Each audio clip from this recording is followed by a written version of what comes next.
First Contact's Deception. The Galactic Council's ship emerged from hyperspace above Earth with the grace of a predator stalking its prey. Its crystalline hull shimmered with iridescent patterns, a display of technological superiority meant to awe the primitive species below. High Commander Zixtal stood on the bridge, his translucent appendages rippling with anticipation as he prepared to initiate another successful, peaceful integration into the collective.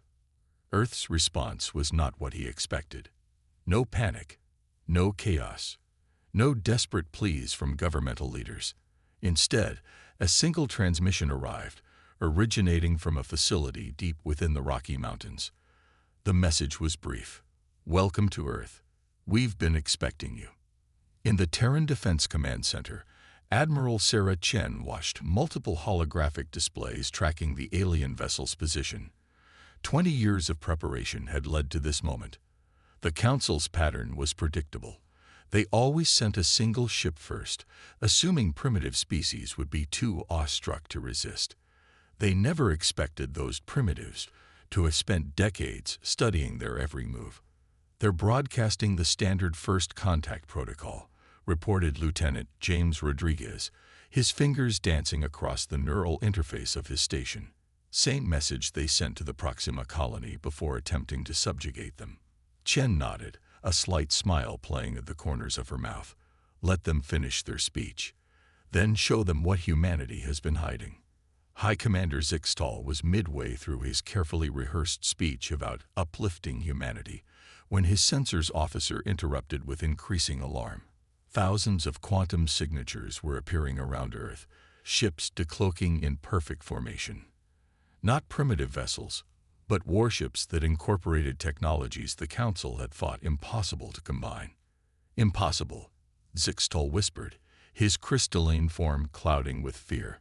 Their civilization is too young for this level of advancement. Admiral Chen's face appeared on his view screen. High Commander, humanity has been watching the Council's peaceful integrations for quite some time.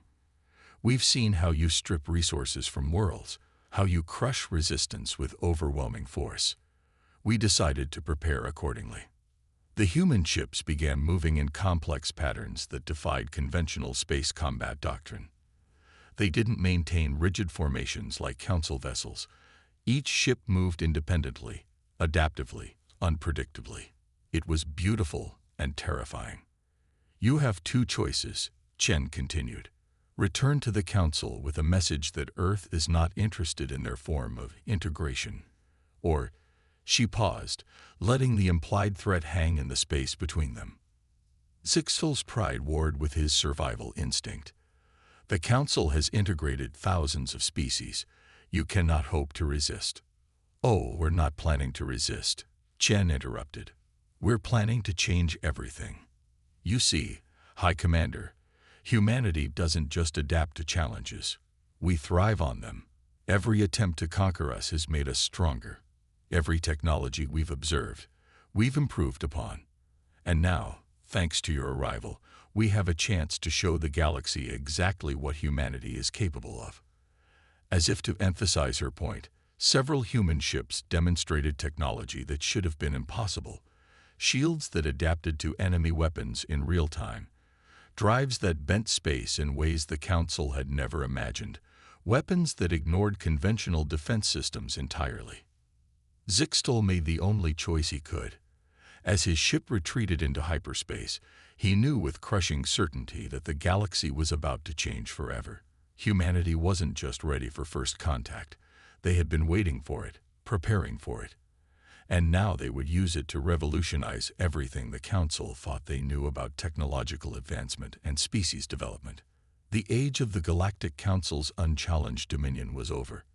The age of humanity had begun. The Council's mistake.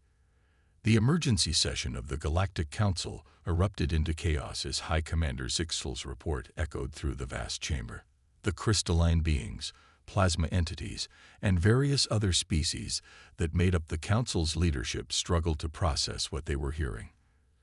Humanity hadn't just resisted. They had been anticipating this moment for decades. Supreme Counselor Verex, a being of pure energy contained within an ornate mechanical shell, raised their consciousness pattern to command attention.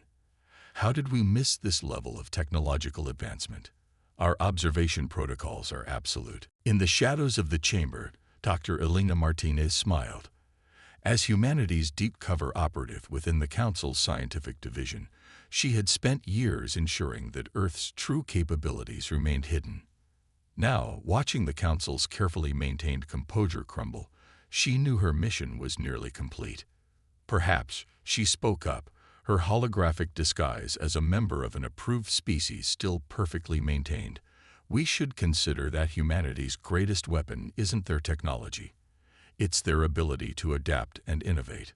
The Council members turned to her, unaware that they were looking at one of the very humans they feared. Elena continued, her voice carrying the weight of carefully crafted authority. Consider their historical pattern. Every challenge they faced has only made them stronger. Where other species seek stability, humans embrace chaos as a catalyst for growth. As if to punctuate her point, emergency alerts began flooding the chamber's information systems. Human ships had appeared simultaneously in 12 different Council-controlled systems. But they weren't attacking. They were broadcasting. Across the galaxy, subjugated species watched in awe as human vessels demonstrated technologies that the Council had deemed too dangerous or unstable to develop. Quantum drives that bent space without the need for established hyperspace lanes. Adaptive shield systems that learned from each attack. Most importantly, they showed how these technologies could be safely implemented and improved upon. They're not just fighting us, Elena observed, maintaining her cover while inwardly celebrating. They're dismantling the very foundation of our control, the belief that innovation must be strictly regulated to prevent disaster. Supreme Counselor Varex's energy form pulsed with growing alarm as more reports arrived. 3 client species had already declared their independence, citing human technological support. 5 more were in open negotiations with Earth's representatives. The carefully maintained hierarchy of the galaxy was unraveling. This must be stopped, Varex declared. Deploy the Guardian fleet. Show these humans the true might of the Council's military power. Elena's smile widened slightly. The Council was about to learn another harsh lesson about humanity. As the Guardian fleet emerged from hyperspace near Earth, they found themselves facing not just human ships, but vessels from dozens of newly independent species. Humanity hadn't just prepared for war, they had prepared to liberate the galaxy. The battle that followed would be remembered for centuries as the moment everything changed. Human ships moved in ways that defied conventional tactics, each vessel acting independently yet somehow maintaining perfect coordination. But more importantly, they fought alongside their new allies, sharing technologies and strategies in real time. The Guardian fleet, pride of the Council's military might, lasted less than an hour against this unprecedented coalition. As the dust settled, Elena finally dropped her holographic disguise, revealing herself to the stunned Council. Consider this humanity's response to your attempt at peaceful integration, she declared. We're offering the galaxy something you never could, the freedom to evolve, to innovate, to grow without artificial constraints. The question isn't whether your Council will fall, it's whether you'll adapt and join us in building something better. As she spoke, more alerts flooded in. The revolution wasn't just spreading, it was accelerating. Humanity had sparked a fire that would reshape the galaxy, and not even the Galactic Council could stop it now. At Aleutian's edge, Captain Maya Patel stood on the bridge of the TSS Prometheus, watching as her tactical display showed hundreds of Council warships emerging from hyperspace. The Arcturus defense line was humanity's first major military installation revealed to the galaxy, and the Council had taken the bait perfectly. They're deploying in standard Council combat formation, her XO, Thomas Chen, reported. Exactly as the intelligence briefings predicted. They really don't know how to adapt, do they? Maya allowed herself a small smile. When you've been the strongest force in the galaxy for 10,000 years, you stop thinking you need to change. She opened a channel to the fleet. All ships, initiate Operation Darwin. The human fleet appeared to scatter in disarray, a chaotic retreat that played perfectly into the Council's expectations of a primitive species facing superior numbers. Supreme Fleet Commander Kralvex of the Council forces felt a surge of satisfaction. These humans had obviously overestimated their capabilities. Then everything changed. The seemingly random movements of the human ships suddenly revealed themselves as an intricate dance of position and momentum. Each vessel had moved precisely where it needed to be, creating a three-dimensional web of overlapping fields of fire. But it wasn't just tactical positioning. The humans had turned space itself into a weapon. Multiple quantum field anomalies detected. A Council sensor operator cried out. They're changing the local laws of physics. Maya watched as the carefully planned trap unfolded. Humanity's greatest breakthrough hadn't been in weapons or shields. It had been understanding how to temporarily alter the fundamental forces of the universe within controlled spaces. In zones where human ships traveled, space behaved differently than it did around Council vessels. The Council fleet's energy weapons diffused harmlessly through altered spacetime, while their shields failed against weapons operating under different physical principles. It wasn't just a battle, it was a demonstration of humanity's fundamentally different approach to warfare and technology. Signal from the resistance forces, Thomas announced. The Centaurian and Proximan fleets are in position. They're ready to test the shared defense networks. This was the true purpose of the battle, not just defeating the Council forces, but proving that their newly developed technologies could be safely shared and operated by multiple species working together. The former Council client races had already shown remarkable ability to adapt and improve upon human innovations. Supreme Fleet Commander Kralvex watched in horror as his carefully coordinated fleet fell into disarray. The humans weren't just winning. They were teaching their allies in real time, showing them how to exploit weaknesses in Council technology that had gone unchanged for centuries. Pull back, he ordered, but it was too late. The human fleet's apparently random movements had actually encircled his forces, and now ships piloted by species that until recently had been under Council control were demonstrating capabilities that should have taken centuries to develop. Maya opened a channel to the Council flagship. Supreme Commander, your ships are surrounded, your technology has been countered, and your tactical doctrine has been proven obsolete. But we're not here to destroy you. We're here to show you a better way. She nodded to Thomas, who activated their latest technological breakthrough. A massive quantum field that disabled every Council weapon system simultaneously. In the space of a few minutes, without a single ship being destroyed, one of the largest Council fleets ever assembled had been rendered completely helpless. Humanity's greatest strength isn't our technology, Maya continued, addressing the stunned Council commander. It's our ability to learn, adapt, and share knowledge. Everything we've developed, everything we've discovered, we're offering freely to any species willing to join us in building a better galaxy. As she spoke, ships from dozens of formerly subjugated species moved among the disabled Council vessels, offering assistance and evacuation. This, too, was part of the plan, showing that humanity's coalition wasn't interested in revenge or domination, but in genuine cooperation and mutual advancement. The Battle of Arcturus, as it would come to be known, marked a turning point in galactic history. It wasn't just a military victory. It was proof that humanity's approach to technological development and interspecies cooperation could overcome even the most established powers in the galaxy. Chain reaction. In the heart of the Council's most secure research facility, Dr. Samira Rahman walked confidently through corridors that had never been meant to admit a human.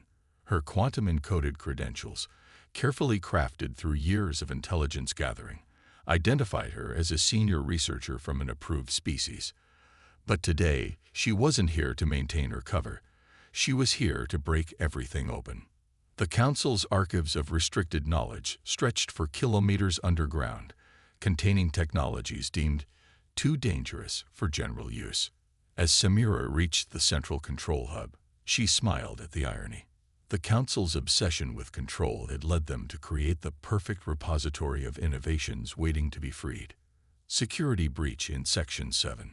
The announcement echoed through the facility just as Samira reached her destination. Right on schedule. Across the facility, other human operatives were creating precisely timed distractions, drawing security forces away from the true objective. Initiating emergency lockdown, the facility's AI announced.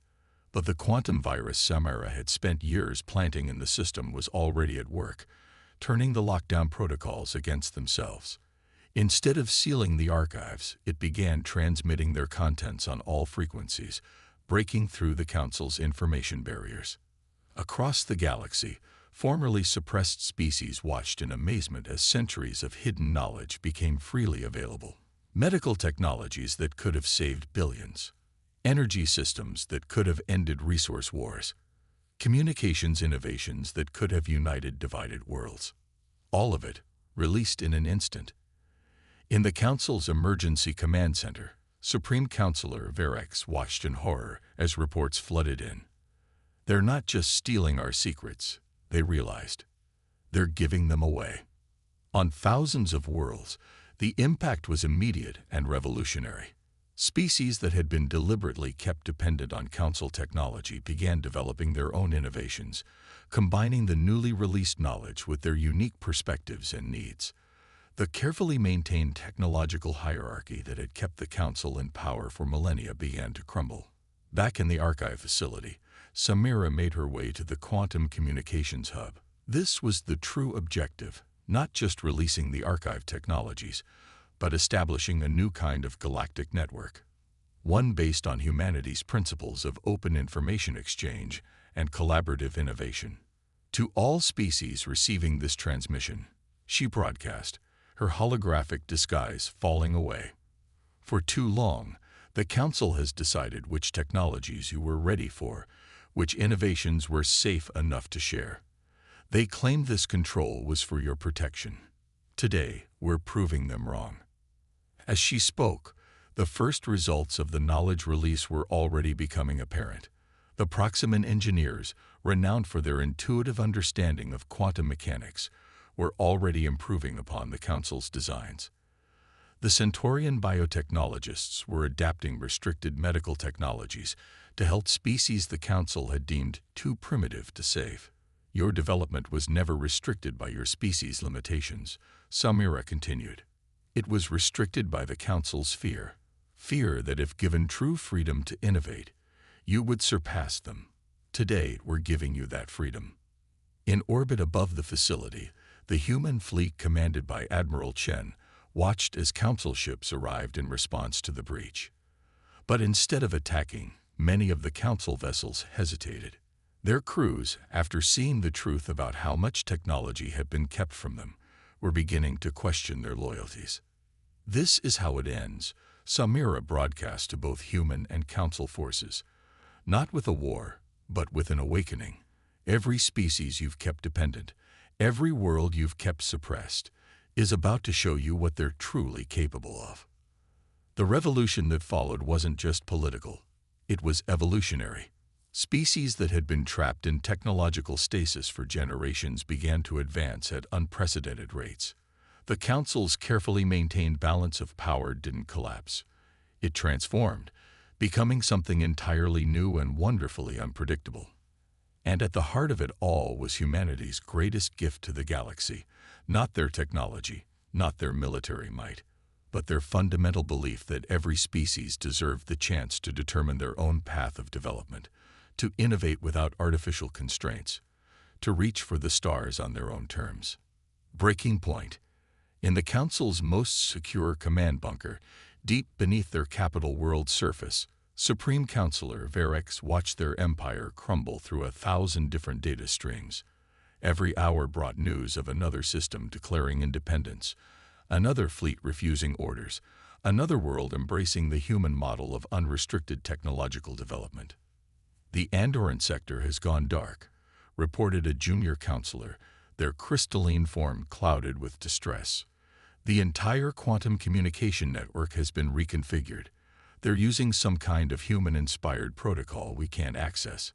Verex's energy form pulsed with barely contained rage. The humans hadn't just defeated their military. They had done something far worse. They had shown the galaxy a different way to exist. In orbit above the capital, Commander David Chen of the TSS Hyperion watched the Council's whirl through quantum-enhanced sensors. His ship, like all human vessels, had been designed to adapt and improve itself based on combat experience. But today, it wasn't here for battle. Multiple quantum signatures detected, his AI reported. Council ships dropping out of hyperspace. But their weapon systems are powered down. David nodded, unsurprised. They're not here to fight. They're here to talk. The Council ships approaching the Hyperion represented species from across the galaxy, former enforcers of Council law who had seen the truth behind their master's rule. Their crews had witnessed firsthand how humanity's approach to technology and cooperation had transformed supposedly primitive worlds into thriving centers of innovation. This is Fleet Commander Zura of the former Council Defense Force. A transmission came through. We request asylum and technological exchange. David smiled. This was humanity's true victory, not conquering their enemies, but converting them into allies. Welcome, Commander. Let's talk about the future. Meanwhile, in the Proximan system, Dr. Elena Martinez stood before a vast assembly of representatives from formerly suppressed species. The Grand Chamber, once a symbol of Council authority, now hummed with the energy of unrestricted quantum technology and free information exchange. The Council claimed that controlled development was necessary to prevent catastrophe. Elena addressed the gathering. They were wrong. In just months, your species have made advancements that they claimed would take centuries. You've proven that innovation doesn't need to be feared, it needs to be freed. The Chamber's displays showed the evidence of her words.